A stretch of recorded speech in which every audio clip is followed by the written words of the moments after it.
Ternyata beliau di kampung tetapi seninya bicara, dan mungkin bisa menjadi kristalisasi dari hadis qudsi, hai anak Adam, aku di bumi dikenal melalui cinta, dan cinta berbagi pada setiap hati, dan keindahannya cinta itu di bumi wujudnya adalah seni.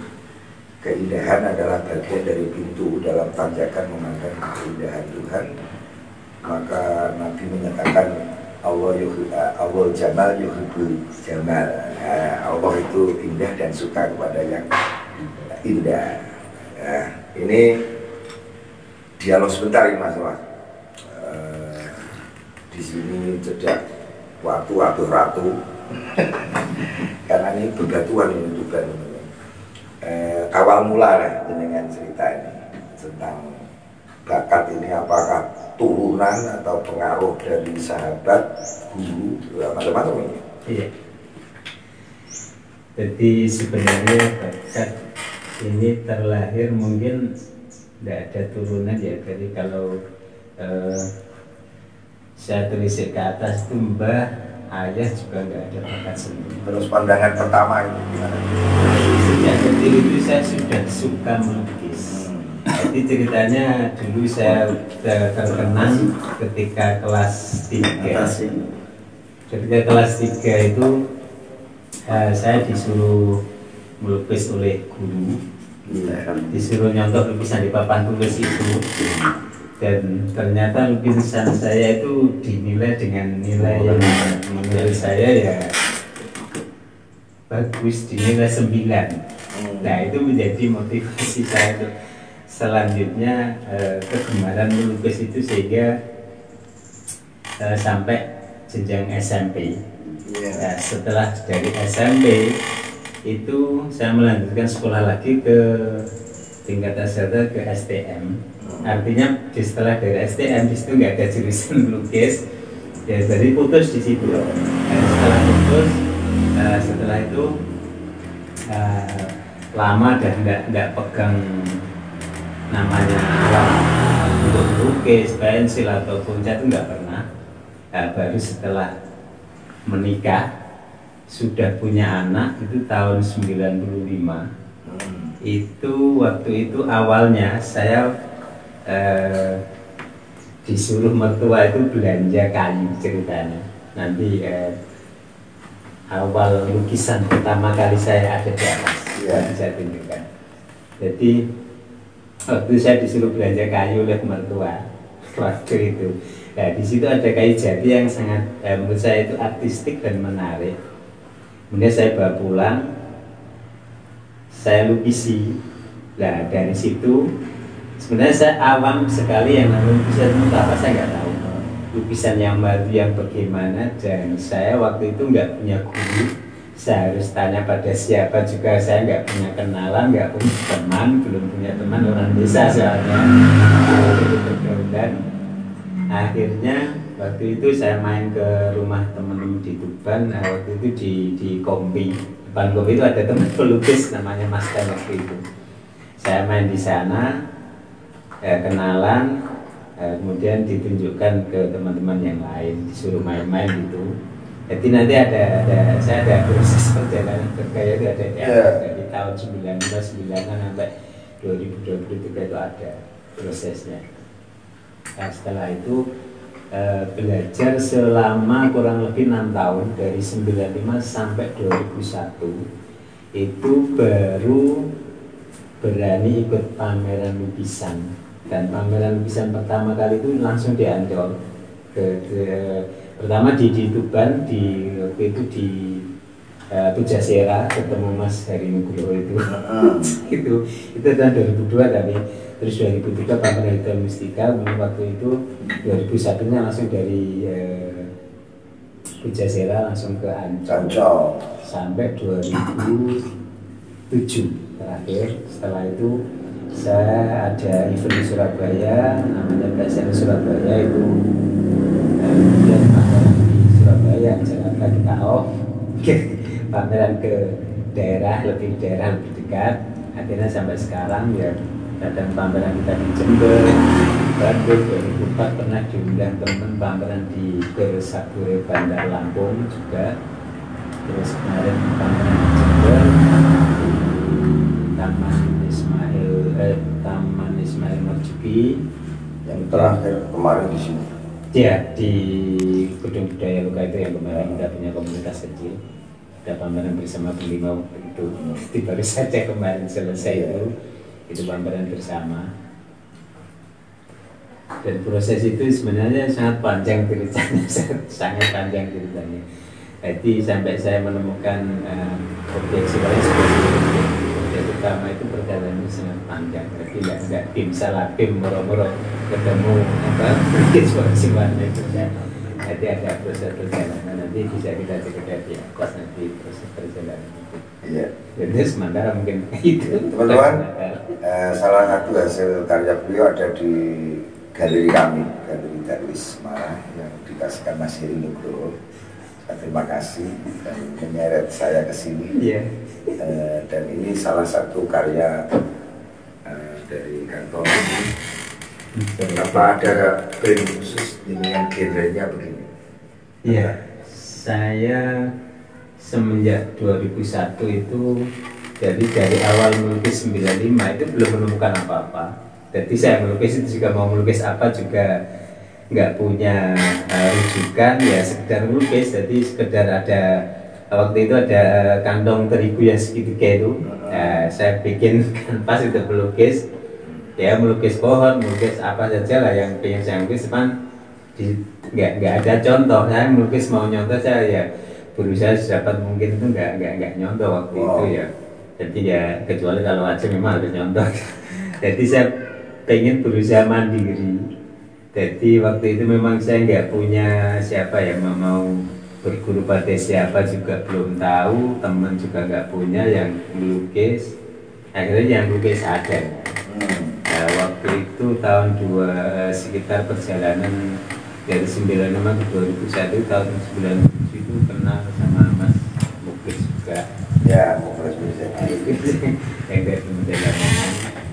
Nah, waktu itu ya sharing-sharing lah. Waktu itu ada temen yang ngobrol kalau mau pameran di Jakarta seharusnya lukisannya harus beda yang lain ya. Jadi ketika itu aku harus sebelum ke Jakarta saya pernah survei dulu itu di tahun 2000 itu melihat pameran Festival Kesenian Jogja itu di Benteng Pandeglang. Saya datang ke sana sendirian untuk memastikan bahwa lukisan saya nggak ada duanya gitu loh maksudnya. Jadi waktu itu saya melukis objek bambu-bambu. Ya, karena waktu itu rumah mertua saya juga pinggir bambu waktu itu. Jadi yang dari sekitar dulu yang saya lukis.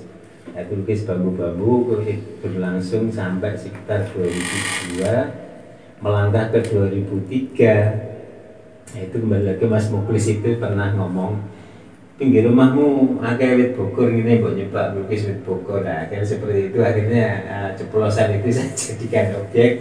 Kok ternyata itu lebih mewakili saya sebagai orang Tuban yang notabene Tuban adalah kota luar. Walaupun kalau apa itu banyak orang ngomong tua itu sebenarnya katanya kan bisa memabukkan. Nah, cuman saya memandangnya tidak sesempit itu. Jadi pernah waktu itu tahun 2013 saya luka itu diwawancara oleh teman waktu itu wartawan aktif kalau nggak salah. Jadi waktu itu ada ngobrol, Mas sampean kok melukis Bonsiwalan, katanya Bonsiwalan itu identik dengan tua.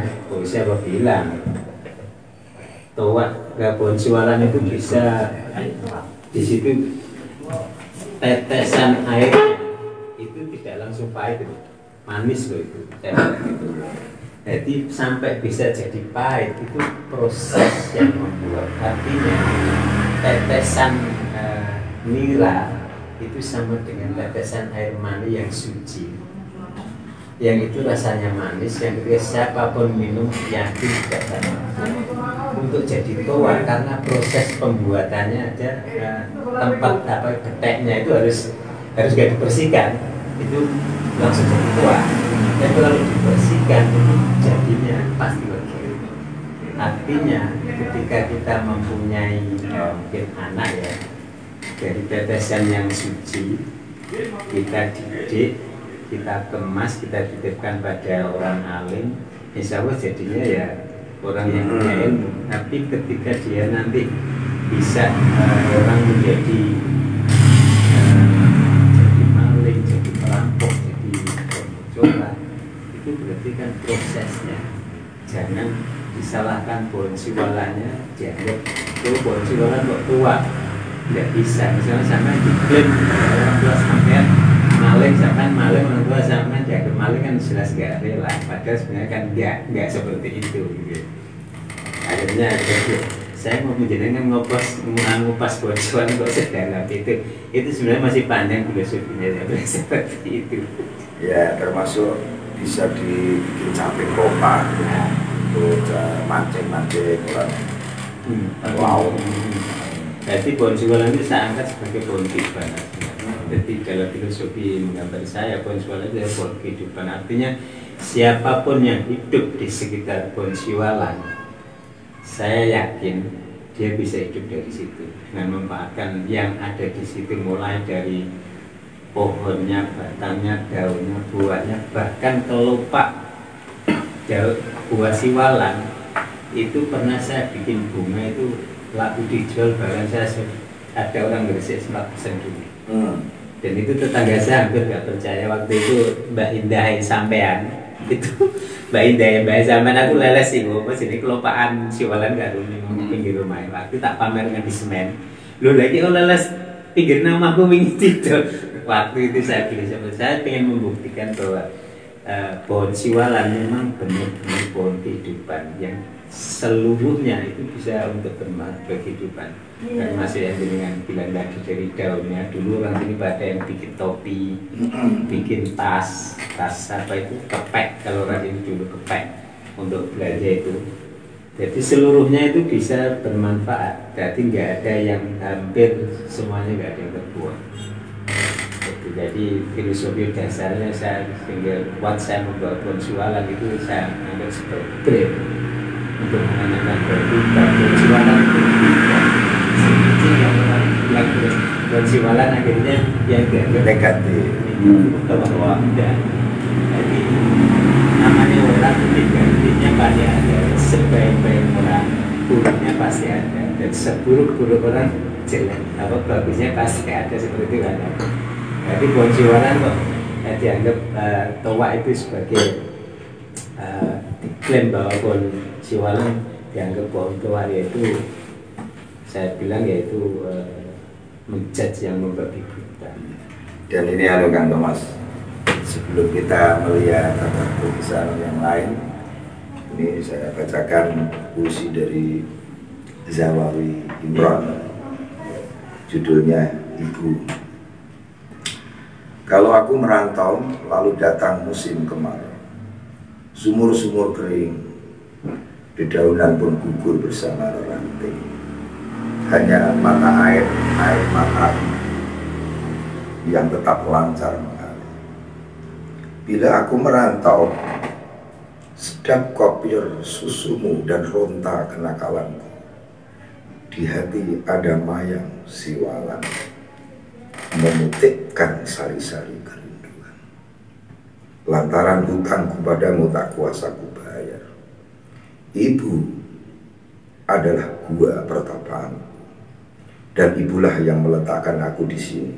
Saat bunga kembang menyerbakkan bau sayang, ibu menunjuk ke langit, kemudian ke bumi.